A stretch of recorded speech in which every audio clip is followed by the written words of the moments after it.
Rolling. Rolling. And action. বাচ্চা বাচ্চা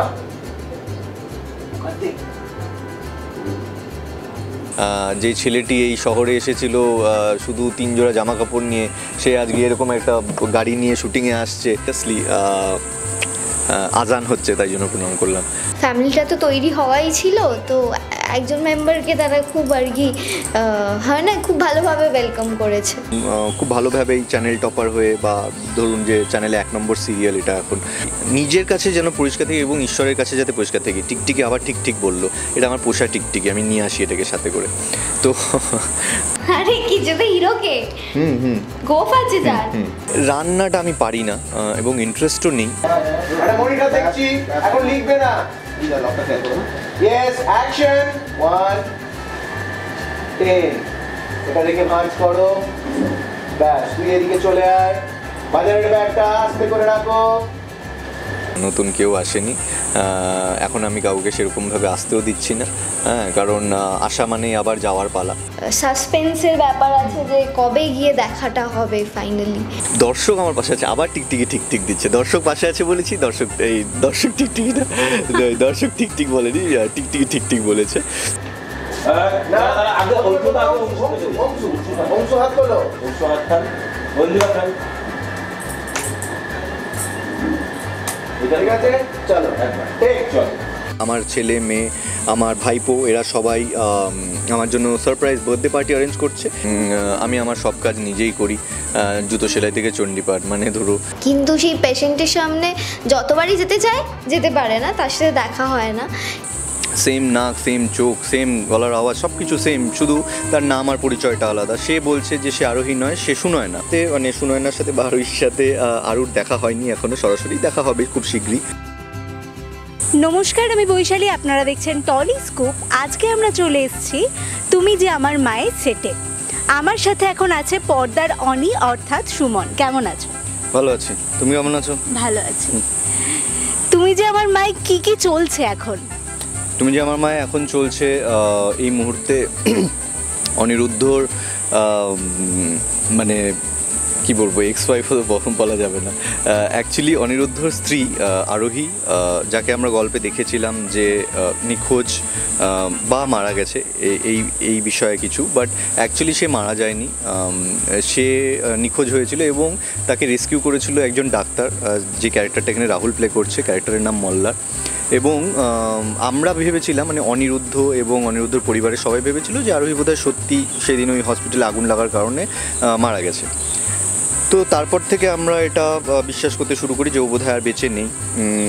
এবং 10 বছর পর যখন আমার মেয়ে বড় হয়ে গেছে, এখন আপনারা গল্পে দেখতেই পাচ্ছেন যে আরও বড় হয়ে গেছে অনেক, এবং 10 বছর পর যখন এটা মনে হলো বা এটা বিশ্বাস করলাম যে হ্যাঁ আরোহী বোধহয় সত্যি নেই, তখন আরোহীর মতন অবিকল দেখতে একটা মানুষ, সেম নাক, সেম চোখ, সেম গলার আওয়াজ, সব কিছু সেম, শুধু তার নাম আর পরিচয়টা আলাদা। সে বলছে যে সে আরোহী নয়, সে সুনয়না। এবং সেটা নিয়ে একটা দ্বন্দ্ব চলছে অনিরুদ্ধর জীবনে, যে এটা কি আদৌ সুনয়না নাকি আরোহী। এবং এই নিয়েই আমরা দেখছি এই মুহূর্তে গল্পে এটাই চলছে। এবং তার সাথে সাথেই আরুকে দেখা যাচ্ছে, মানে আমার মেয়ে আরু এখন বড় হয়ে গেছে, আরুকে দেখা যাচ্ছে যে সে একটা সাইকোলজির ইন্টার্নশিপ করছে এবং তার পেশেন্ট হলো এই সুনয়না। যদিও বা আরোহীর সাথে, মানে সুনয়নার সাথে বা আরোহীর সাথে আরুর দেখা হয়নি এখনও, সরাসরি দেখা হবে খুব শীঘ্রই। কিন্তু অনির সাথে দেখা হয়েছে এবং অনি এটা মানতেই চাইছে না যে এটা আরোহী নয়, এটা সুনয়না। এবং আবার কখনো কখনো মনে হচ্ছে যে না, এটা সত্যি বোধহয় অন্য কেউ সুনয়না, বাট একদম সেম দেখতে কী করে একটা মানুষ অন্য একটা মানুষ হতে পারে। এই নিয়েই ডাউট, কনফিউশন, একটা কন্ট্রাডিকশনের মধ্যে অনিরুদ্ধ রয়েছে। এটাই আমরা এই মুহূর্তে গল্পে দেখছি। আর তার সাথে সাথে দেখছি যে হ্যাঁ আমার খুব সামনে আমার জন্মদিন, এবং জন্মদিনে আমার ছেলে মেয়ে, আমার ভাইপো, এরা সবাই আমার জন্য সারপ্রাইজ বার্থডে পার্টি অ্যারেঞ্জ করছে। এবং ঠিক সেই মুহূর্তেই আরোহী এন্ট্রি নিচ্ছে, মানে সুনয়না এন্ট্রি নিচ্ছে। এটা সাসপেন্স, বাকিটা দেখতে হবে। আবার কবে আমরা আরোহী এবং অনিরুদ্ধকে একসাথে দেখতে পাবো? এইটা একমাত্র রাইটার বলতে পারবেন, এটা তো আমি বলতে পারবো না। তবে আমার মনে হয় যে একসাথে তো আমরা দেখতেই পেয়েছি লাস্ট কয়েকটা এপিসোডে, আমরা অনিরুদ্ধ এবং আরোহী নয়, অ্যাকচুয়ালি সুনয়নাকে দেখতে পেয়েছি একসাথে। আগামী দিনে এই যে অনির জন্মদিনে যে এপিসোডগুলো আমরা শ্যুট করব, আগামীকাল শ্যুট করব, তো আমার মনে হয় সেখানে সুনয়না আসবে। আমরা প্রোমোতে দেখছি, এখন অনের প্রোমো হয়েছে, সুনয়না এসেছে এবং তা আমরা তাদেরকে দেখতেই পারবো একসাথে, সুনয়না আর অনিকে। হ্যাঁ, নাম হয়তো আলাদা হবে, আরোহী হবে না, সুনয়না হবে, বাট অ্যাকচুয়ালি তো সে আরোহী। এবং আরোহীর মধ্যে একটা যেটা আমরা গল্পে দেখছি আমরা ধারাবাহিকে, সেটা হলো যে আরোহীর মধ্যে একটা স্প্লিট পার্সোনালিটি কাজ করছে। কখনো আরোহী হয়ে যাচ্ছে, আরোহী নয় তিয়াস, কখনো তিয়াস হয়ে যাচ্ছে, কখনো আবার সুনয়না হয়ে যাচ্ছে। তো এই একটা স্প্লিট পার্সোনালিটি ওর মধ্যে কাজ করছে, এবং এইটা নিয়ে আমরা এই গল্পে দেখছি আর কি এপিসোডগুলো। তুমি তো শিলিগুড়ির ছেলে, তো শিলিগুড়ি যাওয়ার সময় পাও? আমি পুজোতে শিলিগুড়ি যাই, বছরে একবার শিলিগুড়ি যাই, এবং যখন আমার কাছে কোনো প্রজেক্ট থাকে না, আমি যখন কোনো কাজ করি না, বসে থাকি, তখন আমি শিলিগুড়ি যাই। আমি লাস্ট শিলিগুড়ি গেছি ডিসেম্বর 2023-এ, গত বছর ডিসেম্বর মাসে গেছি। এবছর আমার এখনও যাওয়া হয়নি, আমি পুজোতে যাব, অলরেডি টিকিট কাটা হয়ে গেছে, পুজোতে আমি বাড়ি যাচ্ছি, এই আর কি। এছাড়া যাওয়া হয় না, কারণ রেগুলার কাজ থাকে। আর যে কোনো প্রজেক্টের হিরো চরিত্র করলে, লিড চরিত্র করলে তখন তো খুব একটা ছুটি পাওয়া যায় না, রেগুলার শুটিং থাকে, তো সেই কারণেই আমার বাড়ি খুব একটা যাওয়া হয় না শিলিগুড়িতে। শুটিং ছাড়া এমনি ফাঁকা সময় কিভাবে কাটাও? শুটিং ছাড়া ফাঁকা সময় আমার প্রচুর কাজ থাকে, আমি আমার সব কাজ নিজেই করি, জুতো সেলাই থেকে চণ্ডীপাঠ, মানে ধরুন বলছি, যেমন ধরুন ঘর পরিষ্কার করা, জামা কাপড় পরিষ্কার করা, গাড়ি পরিষ্কার করা, এটা আমার সব নিজে করা। রান্নাটা আমি পারি না এবং ইন্টারেস্টও নেই, তাই কোনোদিন সেভাবে শিখিনি। তবে বেসিক কিছু রান্না পারি, যেরকম চিকেন স্টু বানাতে পারি, চিকেন কারি বানাতে পারি, ভাত করতে পারি, এইগুলো পারি করতে। তো ডিমের অমলেট সবাই পারে, ডিম সেদ্ধ সবাই পারে, আলু সেদ্ধ। তো এইগুলো করে কোনো রকম ছুটির দিনটা চালিয়ে নিই। আর এখন তো সুইগি জোম্যাটো আছে, তো মানে অনলাইন ডেলিভারি ফুড সিস্টেম এখন আছে, তো সেইগুলো অর্ডার করে নিই। বাড়িতে হয়তো ভাতটা করে নিলাম, ঠিকই বলছে, বাড়িতে হয়তো ভাতটা করে নিলাম, বা ওই আর কি অর্ডার করে খেয়ে নিই। আর তা না হলে আমি খুব প্রেফার করি ডেরি ফুড, যেরকম দই, দুধ, পনির রান্না করতে হয়, দই, দুধ, চিজ, এইগুলো দিয়ে অনেক সময় পাউরুটি নিয়ে এসে, ব্রাউন ব্রেড নিয়ে এসে স্যান্ডউইচ বানিয়ে খেয়ে নিই। তো ওই আর কি ম্যানেজ করে নিই কোনো রকমে। তুমি যে আমার মা তো আজকে 400 পর্ব ক্রস করছে, তো কেমন লাগছে? খুব ভালো লাগছে, খুবই ভালো লাগছে, কারণ একটা ধারাবাহিকে 400 পর্ব যাওয়া মানে 400 দিন শুটিং করা, এবং একটা বছর পেরিয়ে সাকসেসফুলি কোনো প্রজেক্ট রান করা, এটা একটা অনেক বড় ঈশ্বরের আশীর্বাদ, দর্শকের ভালোবাসা, মা বাবার আশীর্বাদ, এবং খুব ভালোভাবে এই চ্যানেল টপার হয়ে, বা ধরুন যে চ্যানেলে 1 নম্বর সিরিয়াল এটা এখন, এবং বেশ কয়েক মাস ধরে 1 নম্বরে আছি আমরা। তো 400 পর্ব আমরা, মানে আমি হয়তো আমার কি বলবো, এবার এক্সপেকটেশন তো থাকে, এক্সপেক্ট তো করি অলওয়েজ, যে কোনো প্রজেক্ট যখন করি, যে হ্যাঁ অনেক দিন চলবে এবং প্রজেক্টটা হিট করবে, ঠিক ছবির মতন বা ফিল্মের মতন আমাদেরও সিরিয়াল ধারাবাহিক হিট ফ্লপ হয়। তো তখন তো আশা করি, যখনই যে কোনো প্রজেক্ট করি তখনই এটা আশা করি যে হ্যাঁ আমার প্রজেক্টটা হিট হবে, আমার প্রজেক্টটা অনেক দিন চলবে, দর্শকের ভালো লাগবে, হ্যাঁ দীর্ঘদিন চলবে। এবং সেটা যখন হয় তখন তো অবভিয়াসলি খুবই ভালো লাগে, মনে হয় যে হ্যাঁ জীবনে আরেকটা অ্যাচিভমেন্ট হলো, আরেকটা কিছু অর্জন, মানে গোল অ্যাচিভ করলাম। তো আমার মনে হয় যে আমি আমার ক্যারিয়ারে, আমার জীবনে যে এতগুলো ধারাবাহিক করেছি, এতগুলো চরিত্র করেছি, সেখানে আরেকটা অ্যাড অন হলো, এইটা আরেকটা টাইটেল আমি জিতলাম, তুমি যে আমার মা, একটা সাকসেসফুল প্রজেক্ট। এখন আমরা আছি তুমি যে আমার মার মেকআপ রুমে, আমার সঙ্গে আছে পর্দার বাবা মেয়ে। কেমন আছো? খুব ভালো আছি। হ্যাঁ, আমি তো খুব ভালো আছি, খুব ভালো আছি। আগে তোমায় জিজ্ঞাসা করবো, তুমি তো নতুন এখানে এসছো, কেমন লাগছে? খুব ভালো লাগছে। নতুন বলতে তাও 1 মাসের কাছাকাছি হতে চললো, কিন্তু নতুন মনে হয়নি, মানে ফার্স্টেও মনে হয়নি যে এখানে নতুন, কারণ ফ্যামিলিটা তো তৈরি হওয়াই ছিল। তো একজন মেম্বারকে তারা খুব আর কি হয় না, খুব ভালোভাবে ওয়েলকাম করেছে। হ্যাঁ, সেটের মজা হয়, মানে সময় পাও, মানে সেটের পিছনে মেকআপ রুমে? হ্যাঁ, প্রচুর আড্ডা, মজা, এগুলো চলতে থাকে? সবই চলে, খাওয়া দাওয়া এখানে হ্যাঁ, এখানে অ্যাকচুয়ালি প্রথম থেকেই এই বিষয়গুলো ছিল, যেরকম এখানে মেয়েদের মেকআপ রুমে ওরা লাঞ্চ টাইমে ওরা খুব সুন্দর সবাই একসাথে খাওয়া দাওয়া নিয়ে এসে শেয়ার করে খায়। ইভেন আমাদের মেকআপ রুমেও, ছেলেদের মেকআপ রুমেও। তো একসাথে মানে এক জায়গায় যদি সবাই মিলে খায় তাহলে তো আর আটবে না, তাহলে একটা বড় হল ঘর ভাড়া নিতে হবে। তো তার জন্য আমরা কিছু লোক ছেলেদের মেকআপ রুমে, কিছু লোক একসাথে খাই, কিছু লোক মেয়েদের মেকআপ রুমে একসাথে খায়, এবং সেখানে অনেক ভালো একটা পরিবেশ বা বন্ডিং তৈরি হয়। সেটাই হয়তো ফ্লোরে রিফ্লেক্ট করে। এবং আমরা সবাই এখানে একে অপরের সাথে ভীষণভাবে ফ্র্যাঙ্কলি আমরা রিলস বানাই বা আমরা গল্প করি, আড্ডা দিই। আমাদের বাইরে একটা বসার জায়গা আছে খুব সুন্দর, সেখানে আমরা বসে অনেক সময় যখন সিন থাকে না, গ্যাপ থাকে, বসে গল্প করি। তো এইভাবেই বেশ হাসি খুশি এনভায়রনমেন্টে আমাদের শুটিংটা হয়, এবং আমার মনে হয় সেটাও একটা ইউএসপি এই প্রজেক্টের এতটা ভালো চলার জন্য। আরু আর অনির জীবনে এখন কি চলছে? আগে আরও বলুক নাকি? আরুর জীবনে চলছে, আরু ইন্টার্নশিপ করছে। তো একজন পেশেন্ট, তার এখন মানসিক অবস্থা খুবই অদ্ভুত আর কি। মানে মানুষটা একটাই, দুটো সত্তা। তো প্রথম কেস এরকম পেয়েছে, কিন্তু সেই পেশেন্টের সামনে যতবারই যেতে চায় যেতে পারে না, তার সাথে দেখা হয় না। কিন্তু সেই পেশেন্টটা আসলে কে সেটা তো আরও জানে না, আবার দর্শকরা জানে।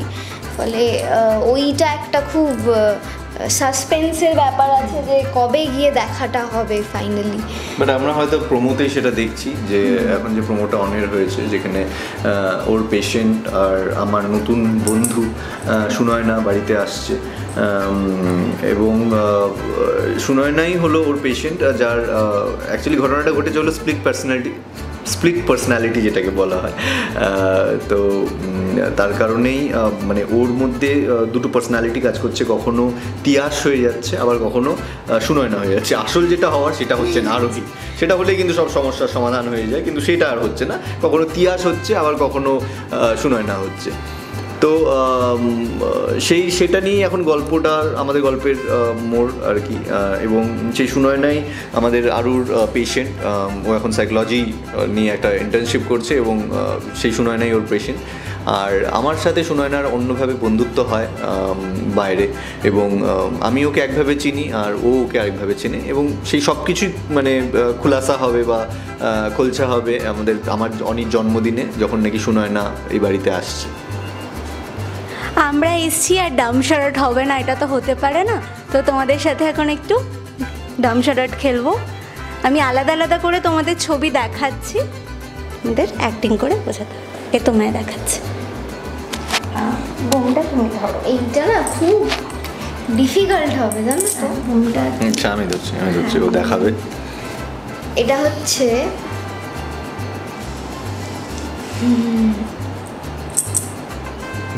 আগে এটা ক্লিয়ার করো, এটা বাংলা তো না? হিন্দি। এটা হিন্দি, হিন্দি, এটা ইংলিশ, ইংলিশ, এটা বাংলা। তাহলে আমি হ্যাঁ। ঠিকই দেখেছি। সরি, বাংলা। হ্যাঁ, দূরবীন দিয়ে, সোনার কেল্লা, দূরবীন, টেলিস্কোপ, বায়োস্কোপ, পর্দা, ফিল্ম, মুভি, সিনেমা, ছবি, সিনেমা। হ্যাঁ, সিনেমা। এই রে, নতুন ছবি না পুরনো, মাঝারি? সিনেমা,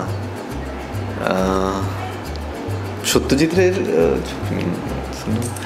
ভাঙবো। আচ্ছা, হ্যাঁ, দুটো ওয়ার্ড। হ্যাঁ, ওকে, প্রথম ওয়ার্ডটা। হ্যাঁ, সিনেমা না, প্রথম ওয়ার্ডটা কি?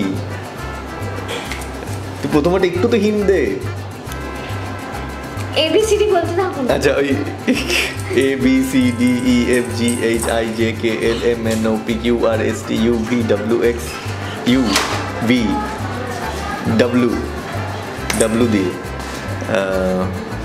W দিয়ে বাংলা শব্দ, তাহলে হিন্দি শব্দ, বাংলা ছবি কিন্তু হিন্দি শব্দ। এই রে, আমি বলেছিলাম এটা ডিফিকাল্ট হবে। I quit. সিনেমাওয়ালা। ওহো শিট ইয়ার, আমি এটা বুঝতেই পারছি না, আমি এটা দেখাতে পারবো না।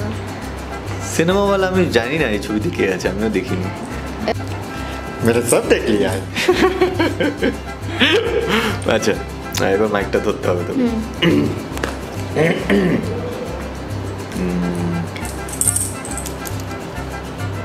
হিন্দি, হ্যাঁ। অমিতাভ বচ্চন, ভাঙবো, অমিতাভ, অভিষেক বচ্চন, হ্যাঁ।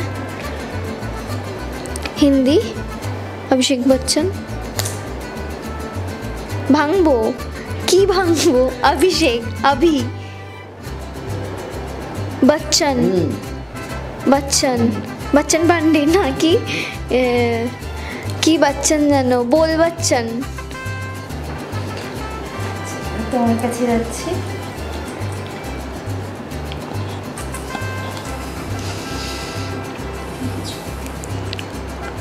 হ্যাঁ, আমাকে এটা কেন লাগাচ্ছ? আমিও দেখি। প্লিজ দেখে না। বল বল বল, কি হিন্দি না বাংলা? হিন্দি, হ্যাঁ। দুটো ওয়ার্ড না একটা? একটা ওয়ার্ড, দুটো ওয়ার্ড, অনেক কটা ওয়ার্ড? পুরনো, মিডিয়াম? পুরনো, অনেক পুরনো, অনেক পুরনো। আচ্ছা হিরো বলতে পারবি কে? হিরো জানিস না? চারটে ওয়ার্ড, চারটে ওয়ার্ডে চারটে হিরো, চারটে হিরো, বাপরে। প্রথমটা এবিসিডিটা আচ্ছা এই আচ্ছা আচ্ছা আচ্ছা A B C D E F G H G, Govinda, G দিয়ে গোবিন্দা, পুরনো হিরো, খুব ফেমাস। বলতে পারছি না আমি, তাই বুঝতে পারছি না। কুমার গৌরব না জি দিয়ে? খুব ফেমাস। চারটে হিরো, চারটে হিরো পুরনো, মাঝারি হিরো, খুব ফেমাস। এ বি সি ডি ই। আচ্ছা প্রথম হিরোটা, প্রথম ওয়ার্ডটা, ফার্স্ট হিরো, তিনটে হিরোই। হিরোটা কিরকম, মানে কি ওর স্পেশালিটি কি? ডান্সের খুব ভালো ডান্সার, বডি ভালো, দেখতে ভালো, কি আছে ওর হিরোটা? সিনেমাটা চারটে পার্ট আছে। ও গোলমাল। হ্যাঁ, আমি আমি বোঝাতে পারিনি, নাহলে এটা ইজি ছিল। লাস্ট তোমাকে দেখাই। ঠিক আছে। বাংলা, এখনকার সিনেমা,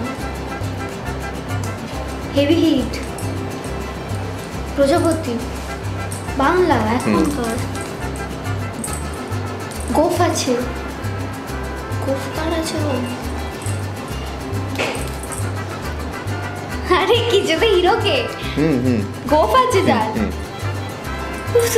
এর আগে আবার কেটে ফেলি। জিৎ, দেবজিৎ, প্রসেনজিৎ, প্রসেনজিৎ, প্রসেনজিতের রিসেন্ট বাংলা সিনেমা কি? প্রাক্তন। আচ্ছা তুমি যে আমার মায়ের, তো আজকে 400 পর্ব, তো কেমন লাগছে? খুবই ভালো লাগছে। 400 পর্ব, একটা ধারাবাহিকে 400 পর্ব পৌঁছনো, 400টা দিন, 400 দিন এবং 400 পর্ব পৌঁছনো, এটা অনেক বড় একটা অ্যাচিভমেন্ট। এবং লকডাউনের পরে এটা আরও বড়, মানে হয়তো লকডাউনের আগে বা করোনার ওই সময়ের আগে হলে হয়তো এতটা বড় বলে মনে হতো না, বাট লকডাউনের পর এটা অনেক বড় একটা অ্যাচিভমেন্ট, যেখানে 400 পর্বতে আমরা আছি এবং এখনও আগামী অনেক দিন চলবে, কারণ এত ভালো গল্প চলছে এবং দর্শকের ভালো লাগছে, দর্শক দেখছে, টান টান গল্প আছে, এত ভালো ভালো সবাই আর্টিস্ট আছে এখানে, এত সুন্দর বাঁধন আছে গল্পের, এবং এতটা দূর আমরা এগিয়ে এসেছি, এবং এগিয়ে আসার পর আবার নতুন সেট অফ আর্টিস্ট আসছে, মনে হচ্ছে যেন একটা নতুন প্রজেক্ট, নতুন লুক হচ্ছে সবার। আমার লুক চেঞ্জ হয়েছে, আরও বড় হয়েছে, একদম মনে হচ্ছে যেন একটা নতুন প্রজেক্ট আবার শুরু করলাম। মানে গত বছর ঠিক এই সময় এই তুমি যে আমার মা শুরু করেছিলাম একরকম লুক নিয়ে, আবার ঠিক 1 বছর পর আবার নতুন একটা প্রজেক্ট। আমার মনে হচ্ছে না যে 400, আমার মনে হচ্ছে আবার নতুন একটা ধারাবাহিক আমি শুরু করলাম আর কি। এবং চরিত্রগুলো অনেকটা চেঞ্জ হয়েছে, শেডস চেঞ্জ হয়েছে, তো খুব ভালো লাগছে, অবভিয়াসলি ভালো লাগছে। তুমি? আমারও খুব ভালো লাগছে যে আমি এরকম একটা সিরিয়ালের পার্ট হতে পেরেছি, যেটা এতদিন ধরে দর্শকের এত ভালোবাসা পেয়েছে। তো আমি এটাই চাই যে ওই ভালোবাসার মানে আমিও ভাগিদার হতে চাই। ফলে 400তে আটকে থাকলে হবে না, আরও ভালোবাসা দিতে হবে যাতে 400টা ডাবল হয়, আর এভাবে আপনাদের সবাইকে আনন্দ দিতে পারি। ব্রেকআপের পর নিজেকে সামলে উঠতে পেরেছো? দেখে কি মনে হচ্ছে? তুমি বলো। হ্যাঁ, অবভিয়াসলি আজান হচ্ছে তাই জন্য প্রণাম করলাম। তো হ্যাঁ, অবভিয়াসলি সামনে নিতে পেরেছি, কারণ আমি খুব অল্প বয়স থেকে আমি বাইরে থেকে আমার পড়াশোনা ব্যাঙ্গালোরে, আমি 7 বছর ব্যাঙ্গালোরে ছিলাম। ক্রাইস্ট কলেজে আমি আমার 11-12 গ্র্যাজুয়েশন করেছি ব্যাঙ্গালোরে। তারপরে আমি ছিলাম বম্বেতে, চাকরি করতাম বম্বেতে, প্লাস ওখানে স্ট্রাগলও করেছি। তারপর কলকাতাতে। তো মাধ্যমিকের পর থেকে বাইরে থাকি, 16 বছর বয়স থেকে, 15-16 বছর বয়স ছিল তখন থেকে একা থাকি। তারপর থেকে তো অনেক জীবনের অনেক ওঠা পড়েন বলে নাকি, ওঠা পড়া আর কি, হ্যাঁ ওই আর কি, নানা রকম ব্রেকডাউন, নানা রকম মানসিক চাপ, নানা রকম টার্ময়েলের মধ্যে দিয়ে গেছি এবং নিজেকে সামলে নিয়েছি। কারণ আমি একটা জিনিসই বিশ্বাস করি যে যদি মন থেকে সৎ হই এবং যদি সৎ পথে চলি, নিজের কাছে যেন পরিষ্কার থাকি এবং ঈশ্বরের কাছে যাতে পরিষ্কার থাকি। টিকটিকি আবার ঠিক বললো, এটা আমার পোষা টিকটিকি, আমি নিয়ে আসি এটাকে সাথে করে। তো এইবার নিজের কাছে পরিষ্কার, ভগবানের কাছে পরিষ্কার থাকি, আমার পরিবারের কাছে আমি ভালো থাকি। আমার পরিবার আমার পাশে আছে, আমার ছোটোবেলা বন্ধুরা, আমার স্কুলের বন্ধুরা আমার পাশে আছে, দর্শক আমার পাশে আছে, আবার টিকটিকি দিচ্ছে। দর্শক পাশে আছে বলেছি, দর্শক টিকটিকি বলেনি, টিকটিকি বলেছে। তো এইবার তো ওটাই বলছি, দর্শক আমাকে ভালোবাসে, ভগবানের আশীর্বাদ আছে, ভালোবাসা আছে। আর আমার মনে হয় যে কাজ আমার কাছে সবথেকে আগে, সবথেকে প্রিয়, কারণ কাজের জন্যই আজকে এই মাইকটা আমার সামনে আছে বা এই ক্যামেরাটা আমাকে ক্যাপচার করছে। তো আমার মনে হয় কাজটাই আমার প্রথম প্রেম, এবং আমার কাজ আমাকে খুব ভালোবাসে। সেই জায়গায় আমাকে কোনোদিনও ব্রেকআপ বা ব্রেকডাউন কোনো কিছুই করা হয়নি, এবং সবসময় আমার পাশে থেকেছে, আমাকে ভালোবেসেছে আমার কাজ, আর আমি আমার কাজকে খুব ভালোবাসি। নতুন কি কেউ এলো জীবনে? না, নতুন কেউ আসেনি। এখন আমি কাউকে সেরকমভাবে আসতেও দিচ্ছি না, কারণ আসা মানেই আবার যাওয়ার পালা, ঠিক আছে? কি করছি, বাট এই মুহূর্তে আমি একদমই এই সবের মধ্যে আমি যেতে চাইছি না। কাজটাই আমার ভালোবাসা ছিল, আছে আর থাকবে।